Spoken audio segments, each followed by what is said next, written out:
Today, Roy Casito will carry us through the new Massachusetts regulation 201 CMR 17.00, which basically stipulates the protection of personal information for any Massachusetts resident by organizations both within the Commonwealth of Massachusetts and without. So essentially anyone who has any information that includes a first name, a last name, and something like a social security number, a credit card number, or even a financial account number on any Massachusetts resident fall under the requirements of this regulation. Oops, so my sorry. Well, there we go. This is Roy Casito. He's been with Bradley Systems for 14 years, very knowledgeable in this particular area, but also extremely knowledgeable in business technology solutions. Roy, can I pass the baton? So I want to thank you all for coming today. You guys have busy schedules.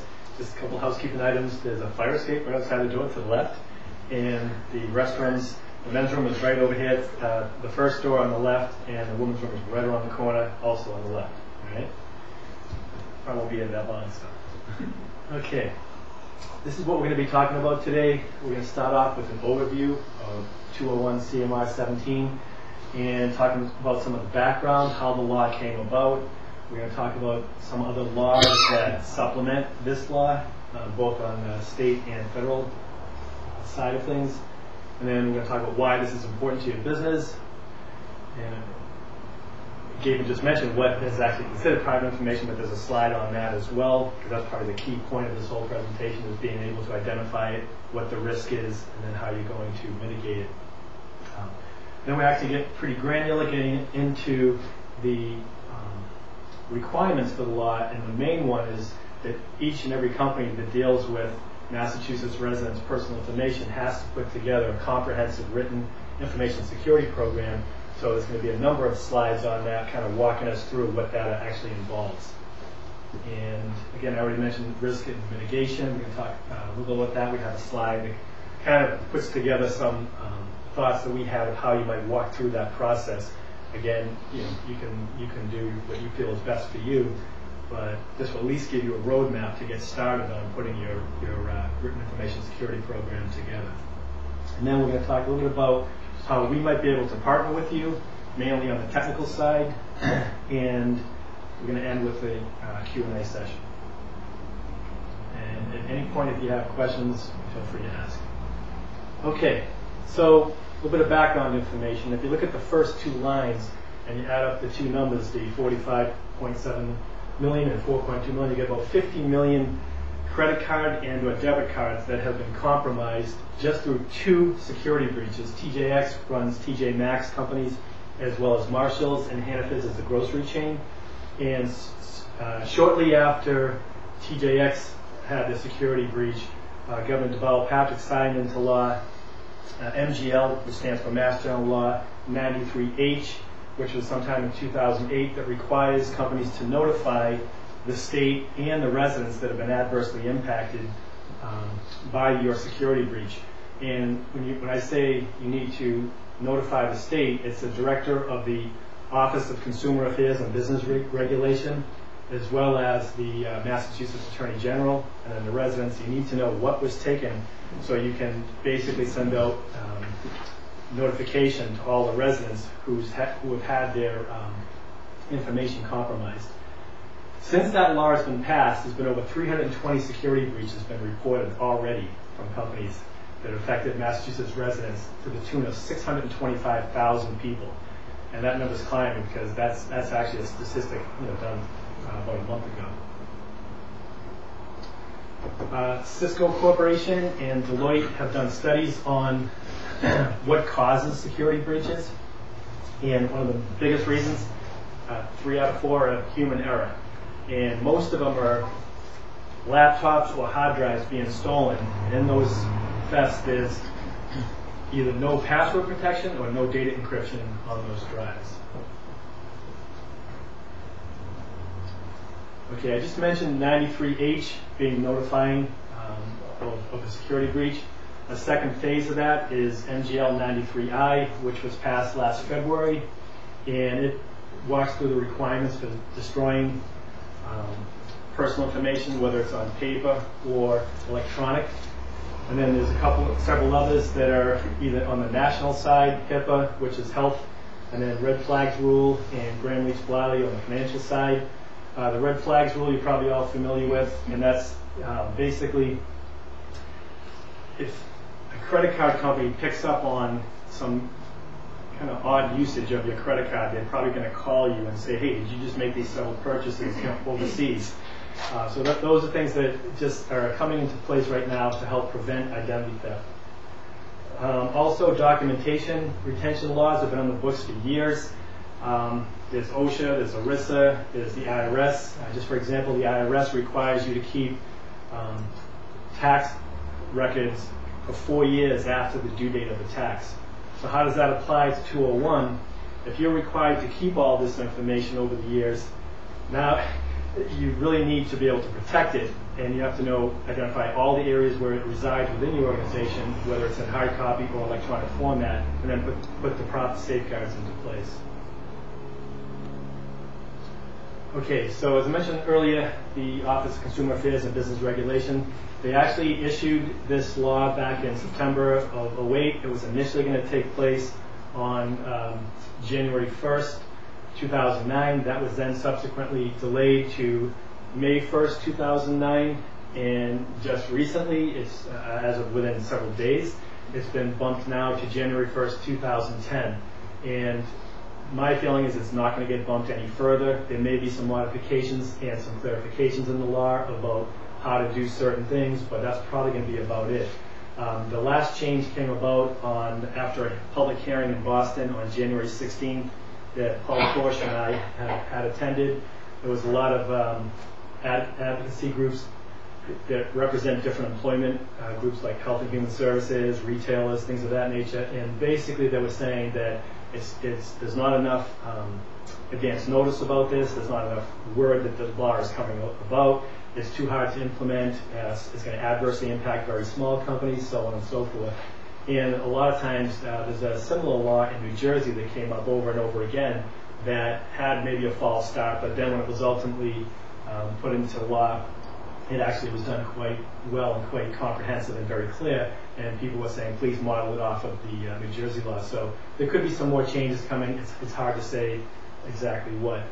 All in all, it's pretty much a common sense law that establishes minimum standards for safeguarding personal information. We're all probably Massachusetts residents, so it really kind of is near and dear to home that if you've known anybody that's had a credit card or an identity stolen through a credit card or other transactions, even this, you've seen the commercials on TV, you throw stuff in the trash, somebody goes, dumps it diving, and it becomes a real issue. The annual cost of identity theft is now approaching $50 billion a year. This is big. Okay, what does it mean for your business? And not to start with the negative, but there are penalties that the Mass Attorney General has been tasked with developing enforcement policy, and a lot of it comes down to basically civil lawsuits for companies that have security breaches that are found not to be compliant with the law. And we're going to go into, again, a lot of detail of what's reasonable for your size organization.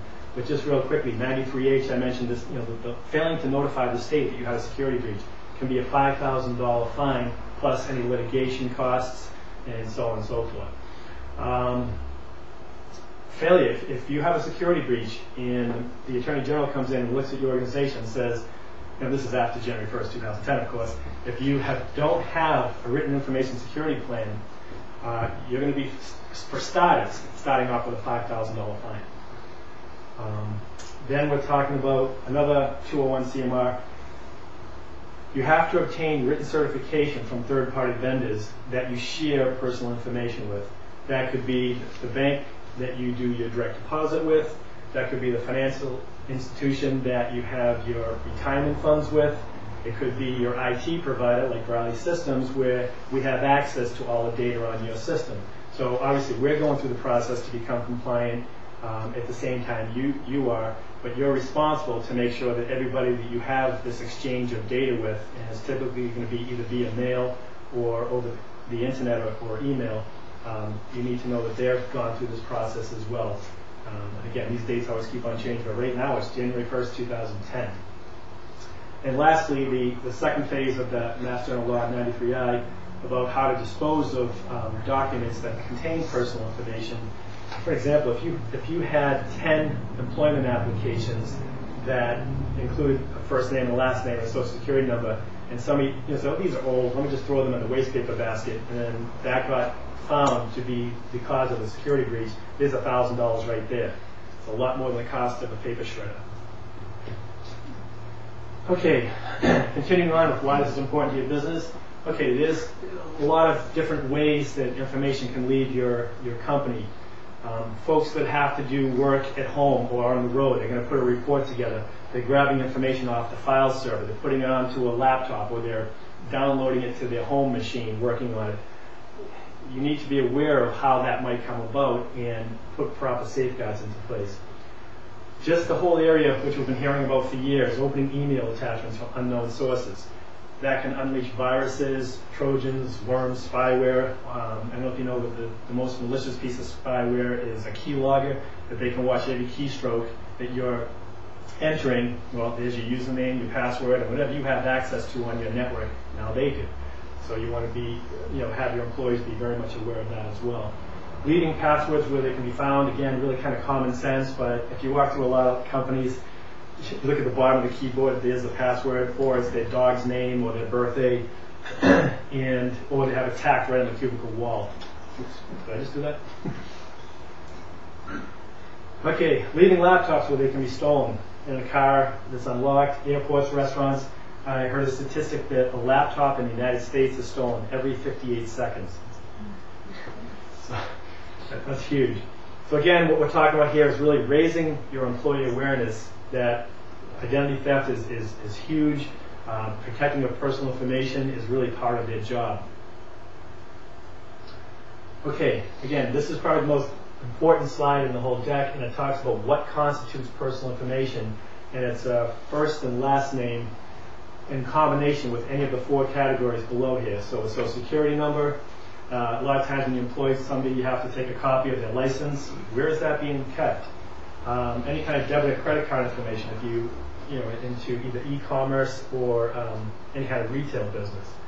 And then financial accounts, it could be, again, their retirement account, it could be life insurance forms, any kind of enrollment forms for new hires, and so forth. Does anybody have any questions on this? This is a real key area. Roy, would it be possible to get a copy of the slideshow? Yes, for a mere price of Okay, so some of the types of personal information documents they have, you'll see that the first several here are pretty much new hire forms. Some of the tax forms, I-9 for immigration, 1099s for contractors, direct deposits.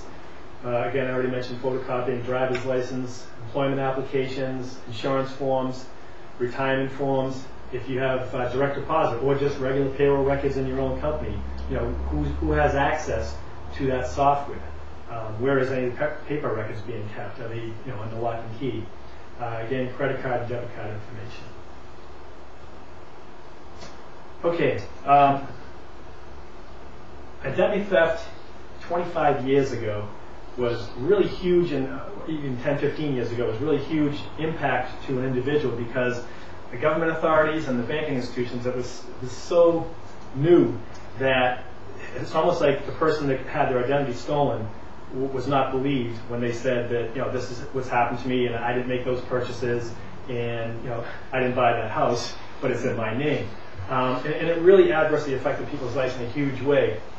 Fast forward several years, you have government authorities, financial institutions, and technology companies all coming to the rescue, so to speak, because the problem is growing by leaps and bounds.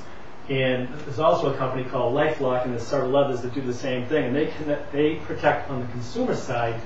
So what I'd like to do now is show a commercial that you've probably seen on TV, and what I want you to look for is blatant violations, or potential violations, I should say, of 201 CMR. So watch closely.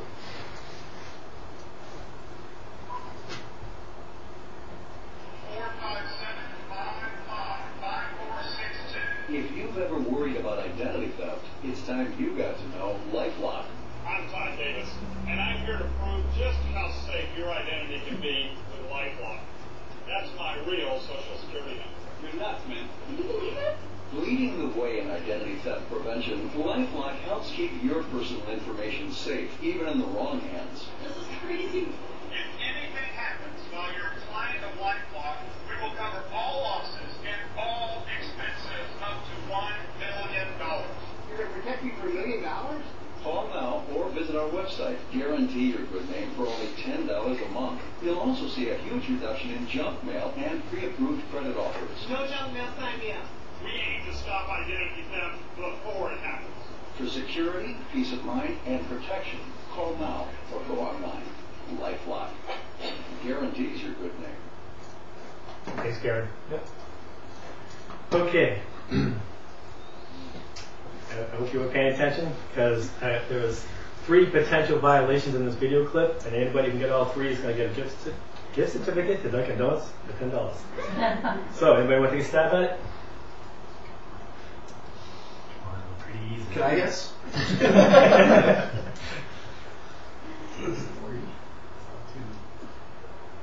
All right, let's start with the 2, and then somebody else, whoever gets the 3rd one, because we suspected that this might be the case. What are the first 2, Jeff? Well, It's on the truck. yeah, It goes on the papers. yeah, his name and the social security number on the same sheet. Right, on the piece of paper he handed out and on the truck. What's the 3rd one? Come on. Somebody wants this. He didn't have a written policy on that. Well, that wasn't. Is it a 3rd one? Well, is he a Massachusetts resident? I don't know. But anyways, there's a 3rd one that was in there. If he wasn't, then none of those 3 are really. All right, it has something to do with auditory. The very beginning. Come on, someone's gonna get this. Looks like I've been coffee and doing for a while. Oh, was it on the megaphone? It was on the megaphone. Yes, So. close enough. Goodness. Oh. This is yours. Thanks. It was the verbal one. Personal information, the 2 main areas are paper and electronics. Okay? But also spoken, visual. And that commercial started with 4, 5, 7. They're reading off his social security number. And then the next thing is he walks on and says, "Hi, I'm Todd Davis." First and last name. Okay. So technically, if he's not a Massachusetts resident, there was no violation, so it's not that bad. Okay, so it's really important to make that point. As you are looking at your own company for areas where PI, or personal information, is kept, you want to really look at all the different areas. And here's another example of the verbal. If you try to log into your online banking and you mess it up the 3rd time, chances are they're going to lock you out. What do you have to do? You got to call somebody to get your password changed. What do? They put you through the ringer. Verbally, before they give you any information, they establish you are who you say you are. And that's really kind of part and parcel with that. So I think right now we've established one thing, that if you have a company in Massachusetts, you fall under this law. Basically, if you own, license, store, maintain personal information, this law applies to you, whether it's employees or clients. Also, if you're out of state company and you employ residents of Massachusetts or deal with, from a commerce standpoint, with folks in Massachusetts, this law applies to you, even though you're in a different state. Okay, so now we're going to start getting a little bit more granular into what the Written Information Security Program is. And the way they define it, they kind of loosely talk about 3 different areas: administrative safeguards, physical safeguards, and technical.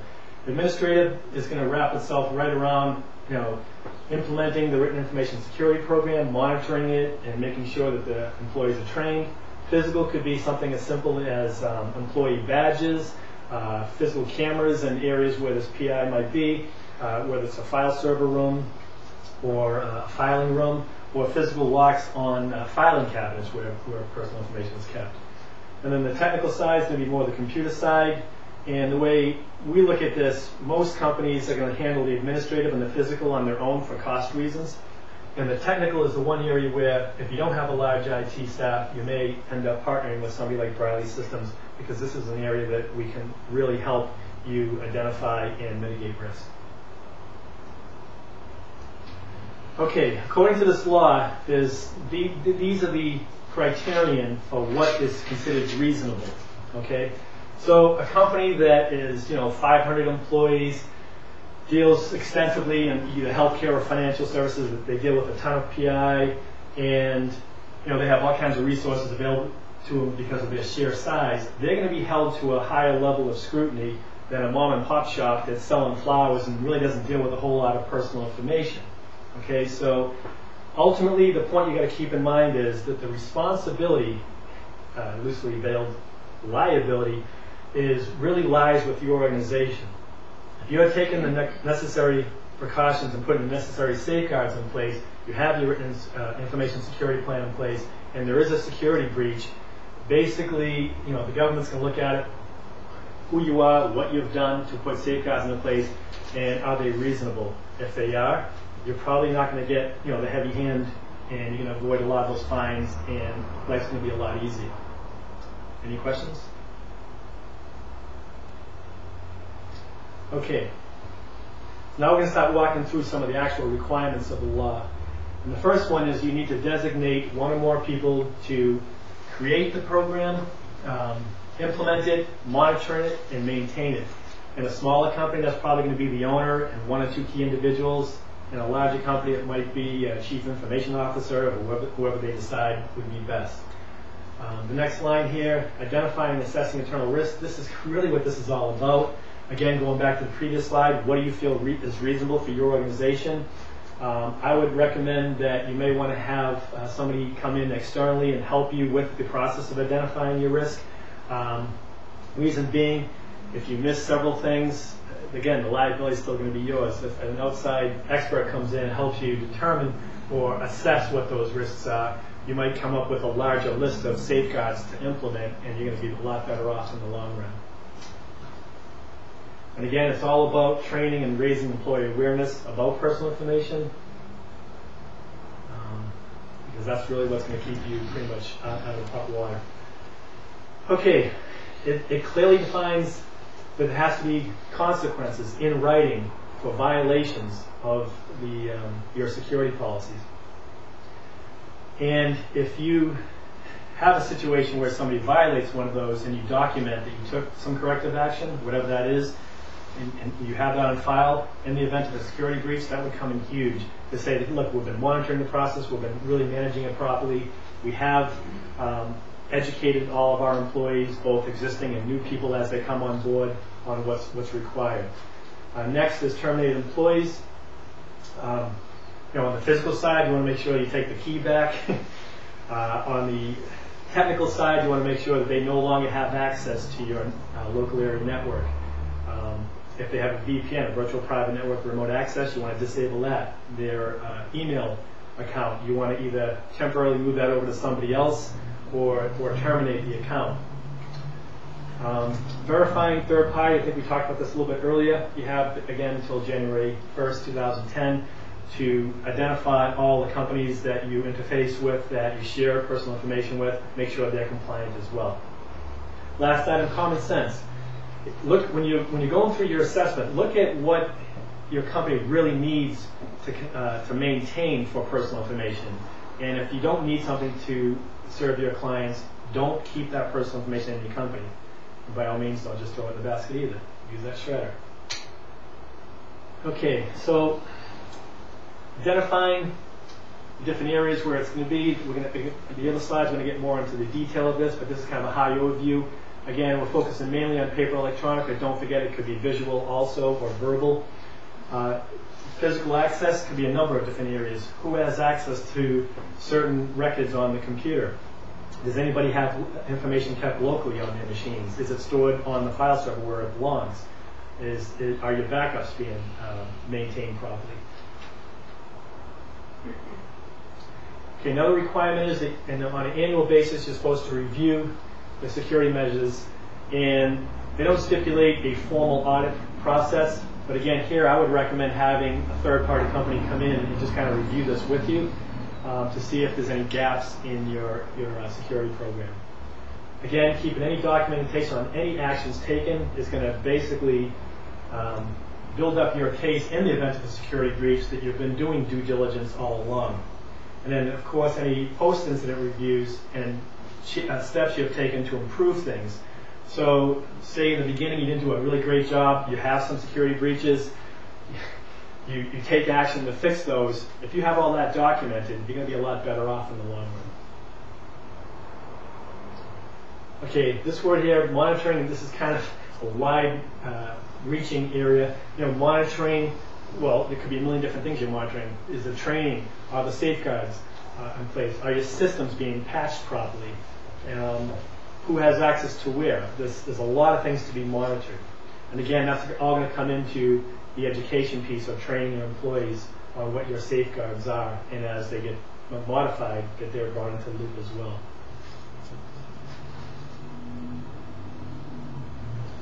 Okay, here's a slide I mentioned earlier that we're kind of taking a stab at. You know, again, this can really be done a million different ways, but it's all about defining what the risks are, where the risks are, having a mitigation plan, and then establishing what is the business impact and how high is it. So just on this one area of limiting personal information access to those who require it to do their job, if you look at P for the physical, you know, well, we're going to have locks on the filing cabinets. So what is the business impact? You're going to walk through and say, okay, we have 10 file cabinets that have personal information on them. 6 of them have little locks on them. 4 of them need them. Well, we have to buy new locks. Okay, great. What's the impact of the business? I'd say that's pretty low.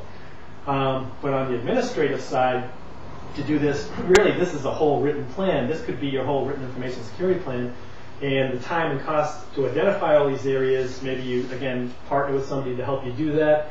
You're putting all the policy, written policy together, you're training everybody. That's a pretty high impact to your business, because from a time standpoint, maybe less on the dollars, but definitely from a time standpoint, that's going to impact you. Anybody have any questions on this slide?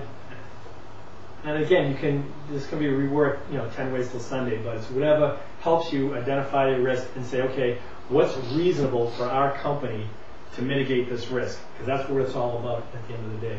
Just so you know, as a getting started point on the left-hand side, the description of risk, you can actually take that from a government document that's published out there on the website. So they give you kind of a template in order for you to facilitate that walkthrough and begin to discuss where your areas of risk are. So, yeah, that's a great suggestion. So you could actually, in that document, we do have on a slide coming up, and when you get the copies for a mere $100, you'll be able to download those for free.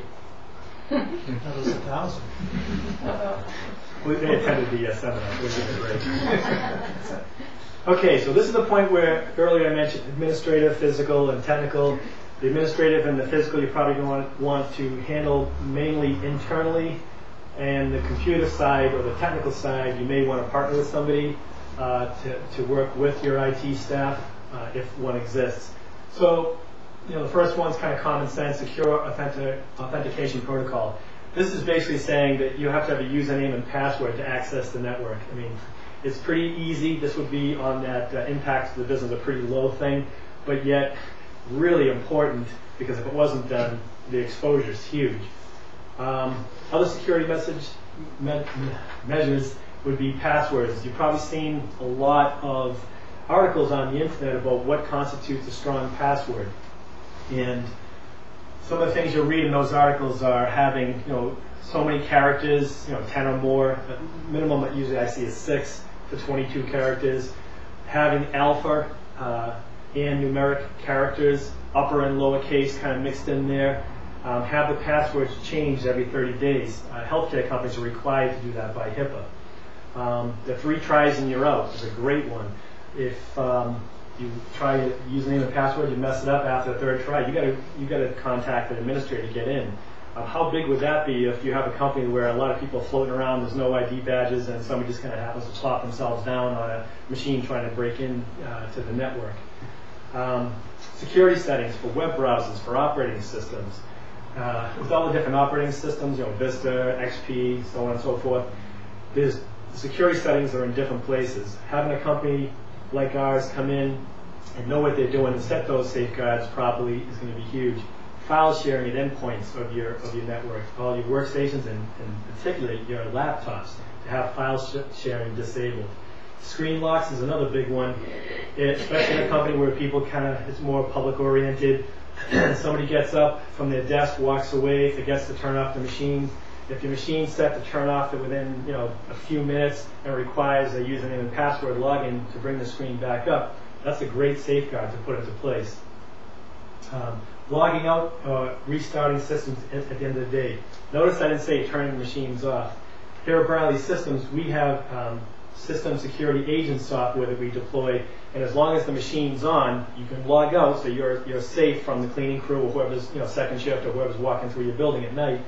But we can now activate that machine and push a lot of file and patch updates to it, all the security patches, service packs. But we can also do, from the security side, but we can also do performance enhancements, defrag, disk utility, cleanup utilities, all after hours, so it's not adversely affecting the productivity of your employees. So that's another big one. And then finally, this one is huge based on the statistic of a laptop being stolen every minute. If you're paying $1,000+ for your laptop, you might as well spend $30 on a cable lock and train employees to use them when they're out and about at Starbucks or at the airports or in their car. Chance of the axle, do something. But if it's not just the laptop you're going to lose, if there's personal information, you just open up a whole can of worms. That's not the lock I'm talking about, by the way. Okay, now I'm going to switch gears a little bit and talk about data encryption, and this is a definition found on smallbusinesscomputing.com, and basically it's taking a transmission of information, typically via email, and it's putting it into a secret code, and the recipient, or the intended recipient, now has to use some kind of passkey to go through a couple of steps to retrieve that information back to readable or decrypted format so they can read it. Email that's not encrypted can be intercepted and get in the wrong hands, and if it contains personal information, again, you've just violated this law. So encryption, again, all these dates just changed too, that's why I've left the old ones here. Transmitting over the public network, i.e. the internet. You have now until January 1st, 2010. That was, I think, going to be, actually no, that one was January 1st, 2010. The next one, transmitted wirelessly, was going to be May 1st, just around the corner. Now, if you have the capability to do this sooner, I would highly recommend doing that. But again, you have until January 1st, 2010. Information stored on laptops. You have two choices. The lame one would be to say, okay, I have PI on here today, let me encrypt that PI. Don't look at it that way. Look at it from the standpoint, if you have a laptop, encrypt the whole machine. That way, no matter what's on it, what gets put on it, what gets taken off on it, it's always encrypted. Automate the process wherever you possibly can. And then lastly, mobile devices, smartphones, PDAs, memory sticks. These are all areas that somebody can come into your organization, put personal information on it, and walk out the door. You want to make sure that there's a policy in place to encrypt that. Does that mean you're going to be bulletproof and stop any kind of personal information theft from taking place? No, but you have the policy in place, and if you ever have to terminate somebody for a violation of this, and you document that, you're well on your way to becoming compliant and be able to defend your organization in the event of a security breach. Oops, I think I just hit 2. Okay, the law right now, the way it states on firewall protection, is reasonably current. Okay, what does that mean? I personally would interpret that to be if your firewall is more than 3 years old or a discontinued item from that manufacturer, it's time to at least consider upgrading it to a current technology. Your firewall also should be separate from your file server. In other words, be an actual separate appliance at the edge of your network. Most firewalls now have a technology called VPN, Virtual Private Network, which establishes an encrypted tunnel over the internet, and it's a great way to have somebody use that in conjunction with remote desktop to take over a workstation. It's almost like they're sitting at work. Of course, on the other end, with 201 CMR coming in, you're going to have that screen turned off so that if they bring up PI on the screen, nobody's walking by taking notes. Okay, next is current versions of system security software, such as antivirus, spyware, and spam. There's a lot here. This is a big one from the standpoint that if you have anti-spyware or antivirus software on your computer, but you're not updating it, or you're really doing scans, it's basically taking up space and resources on your machine. We have found this time and time again. Oh yeah, I've got Adaware running, and you look at it and it's never been updated in 9 months since basically the day they put it on there. So it's really key to have a policy in your company to do this. And I would recommend against doing it manually, because if you have an IT staff, most companies, the IT staff is lean and mean. They've got one or a few people supporting a ton of end users. They've got other projects being heaped on them daily, new servers.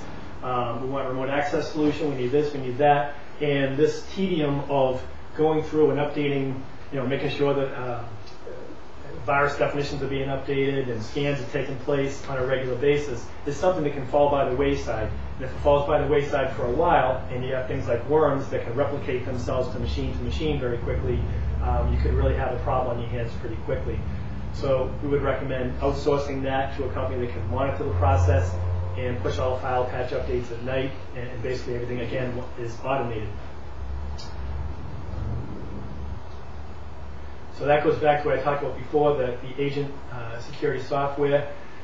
You can subscribe to a managed service. You can rent the agents from somebody. You can go out and buy the product yourself. But you want to make sure that you have something in place where your systems have the proper security patches and updates applied to them.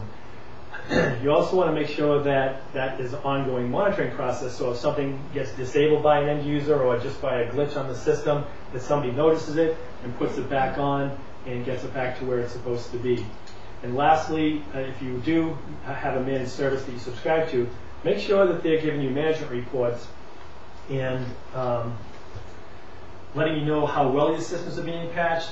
In addition to that, for our system, the way we work it, we have a secure portal, a client portal where you can log in and not only see your executive summary of how well your systems are being patched, how well your backups are taking place successfully, but we also let you have access to creating your own service tickets, monitoring the status of existing service tickets, and looking at all invoices if you have questions with. So it's kind of a multi-purpose tool that we have in place. Now, 201 CMR doesn't really talk specifically about data backup, but I think that's a big gap in the law myself, from the standpoint that if you have a tape backup, chances are you're backing up a complete backup of everything on your server. Well, if you have PI on the server, you now have it on that tape cartridge. Is that tape cartridge encrypted? Say you're using a product like Symantec Backup Exec. There's a setting that your IT company should be implementing that's encrypting the tape cartridges, so if they're taken off site, they are now safe, and you now have that information replicated, so you want to make sure it's safe. Make sure it's locked up. Fireproof box right next to the server is one way of doing it, taking it off site. Just don't leave it in someone's house there. It's just sitting on a counter or an unlocked car.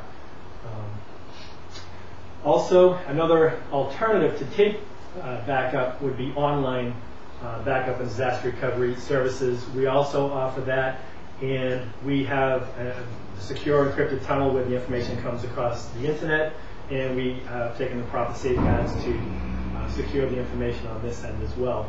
And you don't have to flip tapes every day. We'll look at reports from us saying that they weren't successful up here. Okay, here's the slide that Paul had mentioned earlier. And again, when you get this copy, you can, well, I don't know if you guys can cut and paste that quickly on a PDF, if it allows you to do that. I've had very little luck doing that. But otherwise, you type it in. There's a template for the Written Information Security Program and a compliance checklist online on the mass.gov website. I would also consider checking back in several months to see if they've modified those as the law modifies. They'll probably update these documents. Do you guys memorize all that? Mm-hmm. Okay. I think I'm having trouble getting the slide to flip to the next one. Here we go. Okay, kind of winding things down here. How can Bradley help you out? Basically, we've been providing business computing solutions and security solutions since 1987. We have a lot of really good IT folks here that stay trained on the technology. As you know, technology is forever changing, and our guys are pretty good crackerjacks at this stuff, and they're always learning something new and getting themselves up to speed. We've also made the investments in the products like Kaseya, Kaseya.com. You can look at it online. That's the secure agent that we use. There's other companies like Enable and so on and so forth. But having one of those, having a backup disaster recovery plan is something that enables us to help people become more compliant. And our flagship product is our comprehensive support program, which has been actually in use for now 3 years plus. And it has a lot of what I've been talking about throughout this presentation already in place, prior to the law coming about. The areas where we're going to enhance it now is the areas of encryption. We're actually an authorized reseller for PGP, which is an application, a suite of products that do data encryption for email, for instant messaging, hard drives, and removable media. We're also looking right now into Cisco R-Import, which is an appliance for email encryption and web security. So as time goes on, again, every company is going to be somewhat different. You might be a perfect candidate because you don't have an IT department for the comprehensive support program where everything's automated for you, and it's going to be enhanced as time goes on. In addition to the security pieces, you're also getting a lot of performance enhancements. Our goal is really twofold: secure the network and get it running as quick as possible so your employees aren't looking at hourglasses every day. The goal being to have that machine run as close to the day it was new as possible. But other companies might say, okay, we have certain places in pieces in place already, but we'd like a network security review, or we need help with our patching and monitoring, or we need help just with our licensing for antivirus and spyware or spam or whatever the case might be.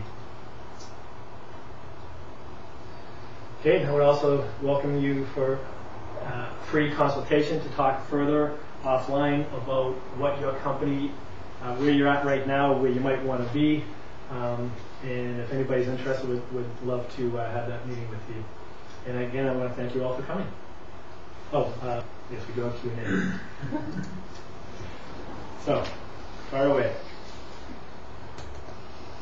I have a question with the vendors. You said you had to have vendors. Does that include Comcast and Verizon? Because they do have personal information for us, right? What personal information do they have? Wouldn't they have like Verizon for phones and stuff for our phones? I guess that's more our personal information. Well, again, if it's first, last name, and one of those 4 categories, so your credit card. Security number? Yeah. So now you want to look at how is that information being sent back and forth? Is it in an email? Right. Is it something in the mail? If it's mail, it should have your credit card number listed right on there. And they should be aware of this. And if it is, and you're getting information, I would send them a certified letter saying, this is in violation of 201 CMR 17. Please discontinue putting this information in this format. And then put that record on that letter on file. You've done your part. And if they continue to do it, you might want to get on the phone and address it that way. Any other questions?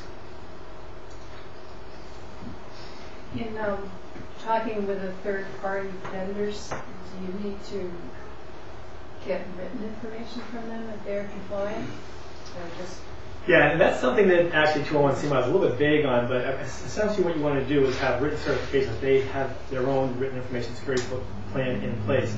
It could just be a letter saying, do you have it? Are you fully compliant? Are you basically they're signing something that says we have taken the steps, reasonable safeguards, and we have a written information security plan in place. You want to know at least that much and have that on file, put that with any kind of service agreement you have with them in that folder, and you're good to go. If they have something more definitive to that comes out later, I'm sure everybody will become aware of it. But right now, it just says written certification, whatever that means. There's no educational authority out there that says this is what's required, other than the law itself. The other email I showed you before, in that email from the lawyer, it said that they have eased the regulations for both the encryption and the third-party compliance. So you may want to check into that. Eased it? Okay. And they eased the regulation for encryption, and they've gotten rid of the one for third-party compliance. Really? Well, encryption is encryption. If you send an email, it's got to be encrypted. It's just the way it is. There's really no way to ease. Exactly. I was going to say that even if they ease the state of Massachusetts, we're talking about. But I can read it for you. In addition to postponing the effective date, the regulations have been further revised in an effort to ease the burden on employers. Specifically, the encryption requirements have been scaled back, and employers are no longer required to obtain compliance certification from third-party vendors. Both of these changes should ease the burden on employers in implementing these regulations. Okay, and that's actually, to me, that makes more common sense. That's, again, but with having that information, I would still ask, you're dealing with your 401k provider, and you're noticing stuff come in with violations. I might jump all over that. So if you don't have to have written certification, that's just one less pain in your butt that you have to deal with, and that's wonderful. But as far as the data encryption piece, I agree with you that how do you really ease it up? It's either encrypted or it's not. And if you have personal information that's going over the internet or going into emails, the tools are going to work just as well if you encrypt the whole hard drive or all your messages. Some of these programs actually can pick out things like, oh, it's a 9-digit number. Chances are that's a social security number. Let me encrypt this automatically. And then maybe you have an override option for something like that. I don't think that's an area to really lighten up on, because that can be an area where there's a security breach. And again, if you have the resources to implement data encryption, I would do so, regardless of whether it's allowed or not. It comes down to protecting people's personal information. Again, and it's really, we're talking about ourselves, because we all live in the state. But it is interesting that they're kind of kowtowing in that one area. Anybody else? Well, I have a question actually. I was just wondering if you could just kind of, a little lecture on the consumer end of it for consumers. Oh, they've seen the red flag commercial. They're all set. No, I'm kidding. No, we don't. And really, our kind of we're not that altruistic. Our purpose really for doing this is to educate business to business, because this is what we do, and we can help them become compliant with the law. Because it's pretty daunting to have to deal with all of this in a small company or even a medium-sized company. So really, our efforts are going to be focused on helping educate the businesses, because a lot of them don't even know about the law coming out. As far as the consumer end of it, I think that's actually been out there a lot. I've seen commercials on TV that say, don't just throw your stuff in the trash, and they show the guy going in the trash. You have these credit card applications and you just throw them out, and somebody else grabs them and fills them out and sends them in. There is a lot of identity theft going on. Most people are pretty aware of it. And again, now these new industries like LifeLock are coming out of nowhere to protect people. By the way, LifeLock, that social security number, his ID was stolen. Is it really? Yeah. Well, I think that's an excellent point. I think one of the things that you have to be aware of is that there is no Fort Knox for security. I mean, it's just the way it is. People who want to get that information are going to get it. That's just the reality. I mean, I work for a company that did hardware-based triple key desk encryption, and you could have that. So, I think it's the notion is you've got to apply the rule of reasonableness from the business point of view, and do the best you can to make sure that if you are audited or there is a breach, you've checked all the boxes and you are in fact compliant. You've done the best you can. But more importantly, Gary, he got $1 million from his own company. All right, anybody else? If you'd like a copy of the presentation, just leave a business card with Gary and I, please. All right, thanks again for coming.